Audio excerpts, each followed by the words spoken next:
எனக்கு வரவேற்கின்ற பள்ளியின் மாணவர்களுக்கு என் மனமார்ந்த நன்றிகளையும் ஆசிரியர் பெருமக்களுக்கும் மாணவ மாணவிகளுக்கும் பெற்றோர்களுக்கும் என் மனமார்ந்த நன்றிகளையும் வணக்கத்தையும் முதலில் தெரிவித்துக் கொள்கிறேன்.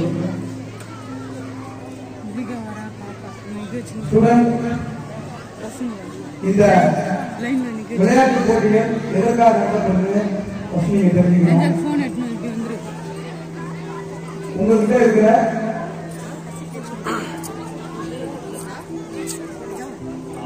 ஒரு தனி திறமைகளை வெளியே கொண்டு வருகிறோம். இந்த ஸ்போர்ட்ஸ் டே இதுல உங்களோட திறமைகளை நீங்க வெளியே கொண்டு வந்து நீங்க காமிச்சீங்கன்னா கண்டிப்பா உங்களுக்கு எந்த துறையில எந்த ஸ்போர்ட்ஸ்ல நீங்க சிறந்து விளையாடுறீங்கன்னு பார்த்து அதுல உங்க சிறந்த ஒரு வெற்றியாளராக உருவாக்குறதுக்காக தான் இது போன்ற ஸ்போர்ட்ஸ் விழாக்கள் நடத்தாங்க.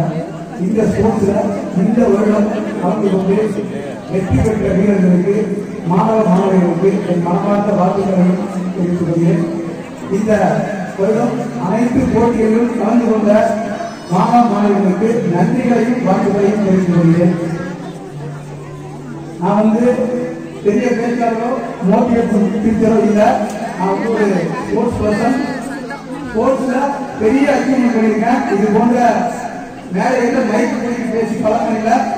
இருந்தாலும் என்னோட வெற்றி நான் எப்படி வெற்றி பெற்றேன், நான் எப்படி இன்னைக்கு இந்த இடத்துல இருக்கிறது மட்டும் உங்களுக்கு நான் ஷேர் பண்றேன். நான் ரொம்ப கஷ்டமான ஒரு குடும்பத்திலிருந்து வந்த ஒரு விளையாட்டு வீரர். இந்த அர்ஜுனா விருது சாதாரணமா வாங்கியிருக்க 25 வருஷம் இந்த வாழ்வியல் ஃபீல்ட்ல தொடர்ந்து டிராவல் பண்ணதுனாலதான் பெரிய அச்சீவ்மெண்ட் வேர்ல்டு வரைக்கும் அச்சீவ்மெண்ட் பண்ணதுனாலதான் இந்த அர்ஜுனா கிடைச்சிருக்கு. இது ஏன் உங்களுக்கு நான் ஷேர் பண்றேன்னா, நீங்க எந்த துறையை தேர்ந்தெடுத்தாலும் அந்த துறையில முதல்ல உங்களுக்கு தேவை விடாமுயற்சி, கடின உழைப்பு, ஒழுக்கம், தன்னம்பிக்கை. இது எல்லாமே நீங்க ஃபாலோ பண்ணா மட்டும்தான் நீங்க எந்த துறையிலையும் நீங்க சாதிக்க முடியும். நீங்க இப்ப பள்ளி பருவம் இந்த ஸ்கூல் லைஃப்ல நீங்க இப்ப என்ன நீங்க அச்சீவ்மெண்ட் பண்றீங்களோ அதுதான் உங்க கடைசி வாழ்க்கை வரைக்கும் உங்களுக்கு எல்லாமே அச்சீவ்மெண்ட் அடைய முடியும். ஸோ தயவு செஞ்சு நீங்க படிக்கிறதையும் நீங்க தேர்ந்தெடுத்த ஸ்போர்ட்ஸையும் கவனமா முழு கவனத்தோட நீங்க செலுத்துறீங்கன்னா கண்டிப்பா நீங்களும் இதே போல ஒரு வெற்றியாக உங்களுக்கும் இதே போல ஒரு மேடை உங்களுக்கும் கண்டிப்பா கிடைக்கும். நான் கஷ்டமான ஒரு குடும்பத்திலிருந்து சொன்னேன். இன்னைக்கு நல்ல ஒரு லைஃப் வாழ்க்கை அப்படின்னா அதுக்கு காரணம் நான் தேர்ந்தெடுத்த ஸ்போர்ட்ஸ் தான். எல்லா இளைஞர்களை போல நானும் உடம்பு ஆரோக்கியமா வச்சுக்கணும்னா நான் உண்மையுமே ஜிம்முக்கு போனேன். ஆனா அதுவே என்ன ஒரு வெற்றியாளரா உருவாக்கிடுச்சு. அதுவும் சாதாரணமா வைக்கல. நான் முதல்ல ஒரு ஜூனியர் ஸ்டேட் லெவல் போட்டியை நான் கலந்துருக்கேன். அந்த போட்டியை நான் ஜெயிச்சது 5th பிளேஸ் தான். இதை ஏன் உங்களுக்கு நான் ஷேர் பண்றேன்னா, விடாமுயற்சி கண்டிப்பா நமக்கு தேவை. விடாமுயற்சி இருக்குன்னா எல்லாருமே வெற்றியாளர் தான். அந்த விடாமுயற்சி என்கிட்ட இருந்ததுனால நானும் இன்னைக்கு நினைக்கிறேன். அந்த போட்டியில் 5வது நான் எங்க அப்பா கிட்ட அந்த சர்டிபிகேட் காமிக்கிறேன். எங்க அப்பா அதை வாங்கி பார்க்கல. இன்னொரு காரணம் கூட, எங்க ஃபேமிலியில யாருக்குமே ஸ்போர்ட்ஸ் அவேர்னஸ் இல்லை. இப்படி எனக்கு கூட இல்லைன்னா என்னோட படிப்பு என்பது நான் 10th மட்டும் தான் படிச்சிருக்கேன். ஆனா இன்னைக்கு நான் ஒரு மத்திய அரசுல நல்ல ஒரு ரயில்வே துறையில இருக்கிறேன், நல்ல போஸ்டிங்ல இருக்கிறேன். அன்னைக்கு எங்க அப்பா என்ன ரெகக்னைஸ் பண்ணல.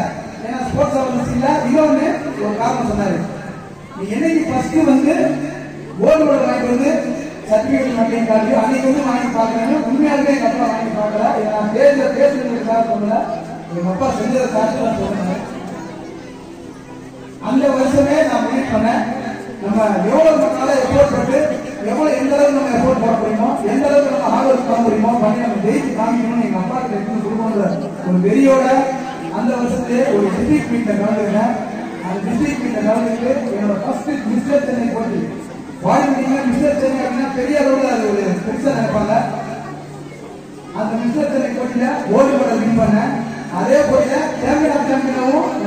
பண்ணி நான் எங்க அப்பா கிட்ட காமிக்க முடியல, அவர் இறந்துட்டாரு. பட் இருந்தாலும் அவர் சொன்ன வார்த்தை ஒரு வேத வாக்கா.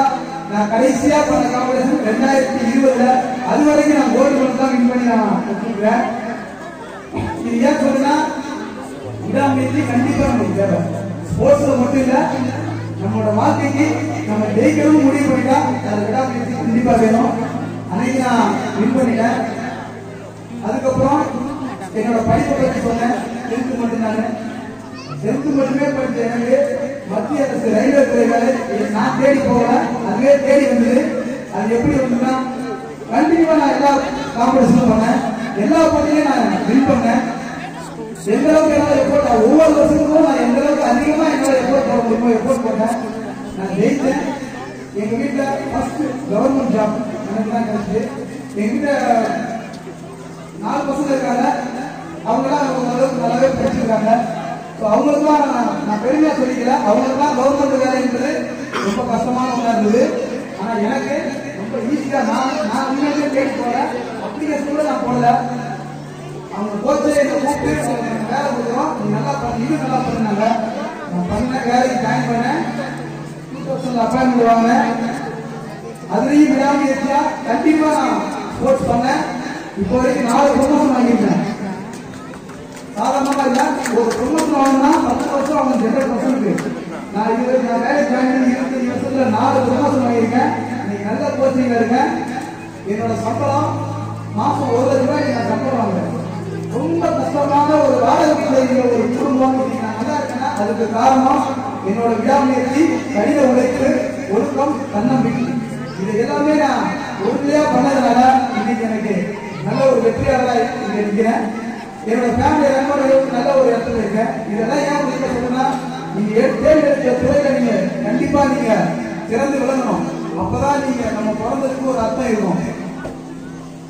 நான் இதோட நம்மளோட வேலை வாய்ப்போட முடிஞ்சிட்டு நம்மளோட ஃபேமிலி ரன் மட்டும் விடாம இன்னும் நம்மளோட பர்ஃபார்மன்ஸை இன்னும் வெளியுறவுல காமிக்கணுன்ற ஒரு எண்ணத்துல இன்டர்நேஷனல் மீட்ல போய் கலந்துக்கலாம் அப்படின்னு போயிட்டு எந்த அளவுக்கு நமக்கு வெளி வாய்ப்புகள் இல்லை, இன்டர்நேஷனல் லெவலில் எங்களுக்கு பார்ட்டிசிபேட் பண்ண அளவுக்கு பொருளாதாரம் இல்லை. அதே போல எங்களுக்கு இன்னும் நிறைய பர்ஃபார்மன்ஸ் தேவைப்படுது. ஸோ அதெல்லாம் வளர்த்துக்கிட்டு 2003 சவுத் ஏசியா பண்ணேன். சவுத் ஏசியா லெவலில் அப்பவும் இந்தியாவில இருந்து ஃபர்ஸ்ட் டைமா என்னதான் அனுப்பிச்சாங்க. அதுலேயும் நான் கோல்டு மெடல் வாங்கி நம்ம இந்திய நாட்டுக்கும் நம்ம தமிழ்நாட்டுக்கும் எடுத்துருந்தேன். அதோட விட்டுல இது வரைக்கும் 4 முறை சீனியர் நேஷனல் லெவல்ல நான் பார்ட்டிசிபேட் பண்ணிருக்கேன். 4 முறையும் நான் கோல்டு மெடல் வின் பண்ணிருக்கேன். 2016 ஒரு வேர்ல்ட் லெவல் பார்ட்டிசிபேட் பண்ணதுக்கு எனக்கு வாய்ப்பு கொடுத்தாங்க. அந்த வருஷம் நான் கலந்துருக்கேன். நான் இதுவரைக்கும் கலந்துக்கிற போட்டியில் எதுலையுமே நான் மெடல் வின் பண்ணாமல் வந்ததே இல்லை. எல்லா போட்டியிலையும் வின் பண்ணிருக்கேன். ஆனா அந்த வருஷம் 2016 வேர்ல்ட் லெவல்ல எனக்கு கிடைச்சது 4th பொசிஷன் தான். என்னோட சிறப்பை நான் உங்களுக்கு நான் சொல்றது கவலை. நான் எப்படி கஷ்டப்பட்டு உங்களுக்கு வந்துடும், அதே போல மாணவர்களும் உங்களுக்கு ஹார்ட் ஒர்க் பண்ணணும்ன்றதுக்காக நான் சொல்றேன். அந்த வருஷம் 4th பொசிஷன் தான் வந்தேன். உண்மையாவே அந்த இடத்துல நான் அழுதேன். ஏன்னா நான் நிறைய போட்டியில நான் கலந்துருக்கேன், தைரியமா கலந்துருக்கேன். ஆனா அந்த போட்டியில நான் 4th பொசிஷன் வாங்குறது கையில நடுங்குது. நம்ம வாழ்க்கையிலே போட்டாங்க நினைச்சேன். ஆனா நான் அதோட விட்டுல 2017 எந்த அளவுக்கு நம்மளால ஹார்ட் ஒர்க் பண்ண முடியுமோ ஹார்ட் ஒர்க் பண்ணி 2018 அதே போல வேர்ல்டு லெவல்ல நான் கலந்துக்க ஒரு வாய்ப்பை வாங்கினேன். அந்த வருஷம் எங்களோட all India railway department competition வருஷம் நடக்கும், இயர் ஒன்ஸ் நடக்கும். அந்த இது வரைக்கும் நான் கலந்துக்கிட்ட 15 போட்டி கலந்துருக்கேன். அந்த 15 போட்டியிலையும் 11 கோல்டு மெடல் வின் பண்ணிருக்கேன். 2 சில்வர் வாங்கியிருக்கேன், 2 பிரான்ஸ் வாங்கியிருக்கேன். அந்த மாதிரி அந்த வருஷத்துல all India railway gold medal win பண்ணேன். மிஸ்டர் இந்தியா சீனியர் நேஷனல் லெவல்ல கோல்டு மெடல் வின் பண்ணேன். அதே வருஷம் ஏசியா நடக்குது பூனேல, அந்த வருஷமும் அதுலயும் கோல்டு மெடல் வின் பண்ணேன். நான் எந்த இடத்துல விட்டனோ தாய்லாந்து கண்ட்ரில தான் நான் ஃபர்ஸ்ட் வேர்ல்டு போய் கலந்துக்கிட்டு 4th பொசிஷன் வாங்கினேன். அதே தாய்லாந்துல கலந்துக்கிட்டு 2018 வேர்ல்டு சாம்பியன்ஷிப்ல கலந்துக்கிட்டு கோல்டு மெடல் வின் பண்ணி என்ன வின் பண்ணவங்க நான் பின் தள்ளி இந்தியாவுக்கு நான் பெருமை சேர்த்து கொடுத்தேன். நீங்களும் மாணவர்கள் நீங்களும் கண்டிப்பா ஒரு முயற்சியை கைவிடாம நம்ம வாழ்க்கையில ஜெயிக்கணும்ன்ற ஒரு குறிக்கோளோட நீங்களும் கண்டிப்பா பயணிச்சீங்கன்னா உங்களுக்கும் ஒரு வெற்றியாளரா கண்டிப்பா வாய்ப்புகள் வரும். நான் இதே உங்களுக்கு நான் சொல்றேன்னா இந்த போட்டியில ஜெயிச்சது இந்த போட்டியிலாம் ஜெயிச்சதை வச்சுதான் அதை ரெகக்னைஸ் பண்ணிதான் எனக்கு மத்திய அரசுல இந்த அர்ஜுனா விருது கொடுத்தாங்க. அர்ஜுனா விருது சாதாரணமா யாருக்கும் கிடைச்சிடாது. இன்டர்நேஷனல் லெவல்ல பார்ட்டிசிபேட் பண்ணி மெடல் வின் பண்ண ஸ்போர்ட்ஸ் பர்சனுக்கு மட்டும்தான் கிடைக்கும். சென்ட்ரல் கவர்மெண்ட்ல கொடுக்குற ஹையஸ்ட் ஸ்போர்ட்ஸ் அவார்டு இந்த அர்ஜுனா அவார்டு தான். இந்த அவார்டு வாங்கினதுல உங்களுக்கே ஒரு கமலனா இருந்து பெருமைப்படுறேன். என்னோட கடின உழைப்புக்கும் என்னோட விடாமுயற்சிக்கும் என்னோட ஒழுக்கத்திற்கும் தன்னம்பிக்கைக்கும் கிடைத்த இந்த விருது எல்லாருக்கும் கிடைக்கணும். நீங்க தேர்ந்தெடுத்த துறையில இந்த நாளையும் நீங்க வழிபடணும். இந்த வழியில நீங்க போகணும். கண்டிப்பா உங்களுக்கும் ஒரு வெற்றியாளர் என்ற ஒரு வாய்ப்புகள் கிடைக்கும். இன்னைக்கு நடந்த இந்த அதே போல நடக்க போற மார்ச் இந்த வருடம் நடந்த அனைத்து ஸ்போர்ட்ஸும் நல்லபடியா வெற்றியோட முடிகிறது. அந்த பலன் அந்த எல்லாமே இந்த ஒரு மாத காலமா உங்களை கட்டுக்கோப்பா உங்களை ஒருமைப்படுத்தி நல்லபடியா இந்த ஸ்போர்ட்ஸையும் இந்த மார்ச் பாஸ் எல்லாத்தையுமே ஒருமைப்படுத்தி உங்களை கஷ்டப்பட்டு ஹார்ட் ஒர்க் பண்ணி உங்களை வெற்றியாளராக உருவாக்கின ஆசிரியர் பெருமக்களுக்கு இந்த பலன் எல்லாமே தெரியும். ஏன்னா ஒரு மாச காலமா உங்களை அந்த அளவுக்கு உங்களை கஷ்டப்படுத்தி அவங்களும் கஷ்டப்பட்டு இந்த இன்னைக்கு பண்ண ப்ரோக்ராம் எல்லாமே சக்சஸா அமைஞ்சிருக்கு. காரணம் ஆசிரியர் பெருமக்கள். அவங்களுக்கு என்னுடைய வாழ்த்துக்களையும் நன்றிகளையும் தெரிவித்துக் கொள்கிறேன். பெற்றோர்கள் உங்களை எல்லாருக்குமே ஒரு சின்ன ரிக்வெஸ்ட் இருக்கிறேன். இந்த பள்ளி பருவம் அவங்களோட வாழ்க்கையை நிர்ணயிக்கக்கூடிய ஒரு வெற்றியாளராக நிர்ணயிக்கக்கூடிய பருவம். இந்த 1ஆம் வகுப்புல இருந்து 12ஆம் வகுப்பு வரைக்கும், அதாவது அவங்க பள்ளி பருவம் பிரிகேஜி 12ஆம் வகுப்பு வரைக்கும் அவங்களோட கவனங்கள் தயவு செஞ்சு சொல்றேன் பேரண்ட்ஸ் அவங்களோட கவனங்களை எங்கேயுமே செதுற விடாம பார்த்துக்கோங்க. படிப்புனா படிப்பு. அவங்க டெய்லி ஒரு 1 ஹவர் பிசிக்கல் ஆக்டிவிட்டி ஏதாவது ஒரு பிசிக்கல் ஆக்டிவிட்டி கண்டிப்பா கொடுங்க. அதே போல படிப்புல அவங்க கவனமா செலுத்துவீங்க. ஏன் அப்படின்னா இன்னைக்கு இருக்கிற காலங்கள்ல ரொம்ப மோசமான ஒரு இடத்துல போயிட்டு இருக்காங்க. மாணவர்கள் உண்மைக்கே நீங்க யாரும் தவறா நினைக்க வேண்டாம். நிறைய மாணவர்கள் தவறான பாதைகள் போயிட்டு இருக்காங்க. அந்த மாதிரி போகாம இருக்குன்னா இந்த பிகேஜி 12th வரைக்கும் அவங்க கையில தயவு செல்போன் தயவு செஞ்சு கொடுக்காதீங்க. ஏன் அப்படின்னா இன்னைக்கு பேரண்ட்ஸ் கூட எல்லாருமே நம்ம என்ன பண்றோமோ அதைத்தான் குழந்தைகளும் பண்றாங்க. நீங்களும் முடிஞ்ச வரைக்கும் அவங்க முன்னாடி செல்போன் பயன்படுத்துங்க. தேவைக்காக பயன்படுத்துங்க. தேவையற்ற தயவு செஞ்சு பயன்படுத்தாதீங்க. நீங்க பயன்படுத்துறத பார்த்தா குழந்தைங்களும் பயன்படுத்துறாங்க. ஃபர்ஸ்ட் ஏன்னா இன்னைக்கு ஜெனரேஷன் அந்த மாதிரி ஆயிட்டு இருக்கு. தயவு செஞ்சு ஃபர்ஸ்ட் அதை நீங்க டிசிப்ளின் பண்ணுங்க. அதே போல குழந்தைகளுக்கு எந்த லாங்குவேஜ் பிடிக்குதோ அந்த லாங்குவேஜை பிடிக்கிறீங்க.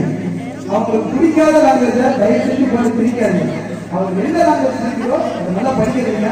அவங்களோட படிப்புல இந்த 12ஆம் வகுப்பு வரைக்கும் அவங்க படிப்புல நீங்க எவ்வளவுக்கு எவ்வளவு கவனம் செலுத்துறீங்களோ அதுதான் அடுத்த தலைமுறை அவங்களை நல்ல விஷயம் போக முடியும். ஏன்னா இன்னைக்கு குழந்தைகள் 12க்கு மேல படிக்கிற பசங்களே தப்பா எடுக்கிறாங்க. யாரும் போதைக்கு அடிமை நிறைய பேர் சென்னை சிட்டியில சொல்றேன் நானு. நிறைய பேர் தவறான பாதைக்கு போயிட்டு இருக்காங்க. அந்த மாதிரி போகாம இருந்தா ஃபர்ஸ்ட் குரு கடவுள் எல்லாமே நீங்க பேரண்ட்ஸ் தான். நீங்க எந்த வழியும் அவங்க நல்லபடியா கொண்டு போறீங்களோ அப்படிதான் அவங்க நல்லா நடந்துப்பாங்க. அதே போல அவங்களுக்கு சரியான உணவு முறை. நான் ஃபிட்னஸ் ஃபீல்ட்ல இருக்கிறனால அவங்களுக்கு நான் ஷேர் பண்றேன். அவங்களுக்கு சரியான உணவு முறையை இந்த வயசுல இருந்தே அவங்களுக்கு பழக்கப்படுத்துங்க. நிறைய ஜங்க் ஃபுட்லாம் கொடுத்து நிறைய பார்த்தீங்கன்னா நான் ஃபிட்னஸ் சென்டர் வச்சிருக்கேன்.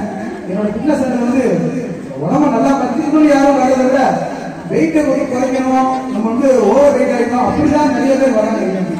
ஸோ தயவு செஞ்சு இந்த வயசுல இருந்தே அவங்களுக்கு சரியான சமச்சீரான உணவு முறைகளை பழக்கப்படுத்தி அவங்களுக்கு கொடுங்க. அதே போல நீங்க ஸ்கூலுக்கு அவங்களுக்கு உணவு முறை கொடுத்து விடுறது ஜங்க் ஃபுட் தயவு செஞ்சு கொடுத்துடாதீங்க. அவங்களுக்கு முடிஞ்ச வரைக்கும் சத்தான ஃப்ரூட்ஸ், வெஜிடபிள்ஸ், நட்ஸ் அந்த மாதிரி கொடுத்து விடுங்க. இன்னொன்று சுவர் இருந்தால் தான் சித்திரம் வரைய முடியும். நம்மளோட உடம்பு ஆரோக்கியமா இருந்தால் மட்டும்தான் எல்லாத்துலையுமே நம்ம சாதிக்க முடியும். ஸோ பேரண்ட்ஸ்னாலும் சரி, டீச்சர்ஸ்னாலும் சரி, ஸ்டூடெண்ட்ஸ்னாலும் சரி, பள்ளி நிர்வாகத்தினாலும் சரி, எல்லாருமே டெய்லி 1 ஹவர் பிசிக்கல் ஆக்டிவிட்டி தயவு செஞ்சு பண்ணுங்க. உங்களால முடிஞ்ச ஏதாவது ஒரு பிசிக்கல் ஆக்டிவிட்டி, வாக்கிங் போகலாம், ஜாக்கிங் பண்ணலாம், வாரத்துல ஒரு 2 days நீங்க ஸ்விம்மிங் கிளாஸ் போகலாம், டெய்லி முடிஞ்ச வரைக்கும் ஜிம்முக்கு போங்க. நான் இதெல்லாம் ஃபிட்னஸ் ஃபீல்ட் இருக்கனால உங்களுக்கு நான் அட்வைஸ் பண்றேன். டெய்லி நீங்க ஜிம்முக்கு போயிட்டு ஒரு 1 hour முடிஞ்ச வரைக்கும் பிசிக்கல் ஆக்டிவிட்டி பண்ணுங்க. ஸ்டூடெண்ட் நீங்க கண்டிப்பா ஒரு 1 hour நீங்க கிரவுண்ட்ல நீங்க ஏதாவது உங்களுக்கு என்ன ஸ்போர்ட்ஸ் இருக்கோ ஏதாவது ஒரு பிசிக்கல் ஆக்டிவிட்டி பண்ணுங்க. ஹெல்த் நல்லா இருந்தா நீங்க படிப்புல நல்ல கவனம் செலுத்த முடியும். முதல்ல சொன்ன ஸ்டூடெண்ட் நல்லா டீச்சர் வர முடியும். பேரண்ட்ஸ் நீங்க நல்லா இருந்தா உங்க குழந்தைகளை பார்த்துக்க முடியும். டீச்சர்ஸ் நல்லா இருந்தா ஸ்டூடெண்ட் நல்லா பார்த்துக்க முடியும். தெரியல நிர்வாகம் நீங்க எல்லாருமே பார்க்க முடியும். ஸ்டூடெண்ட் நல்ல ஒரு பண்ண முடியும். தயவு செஞ்சு எல்லாருமே எனக்கு இந்த நல்ல வாய்ப்பை தந்த பள்ளி நிர்வாகத்தினருக்கும் மற்றும் ஆசிரியர் பெருமக்களுக்கும் மாணவ மாணவர்களுக்கும் பெற்றோர்களுக்கும் மனமான நன்றியை தெரிவித்து விடைபெறுகிறேன். நன்றி, வணக்கம்.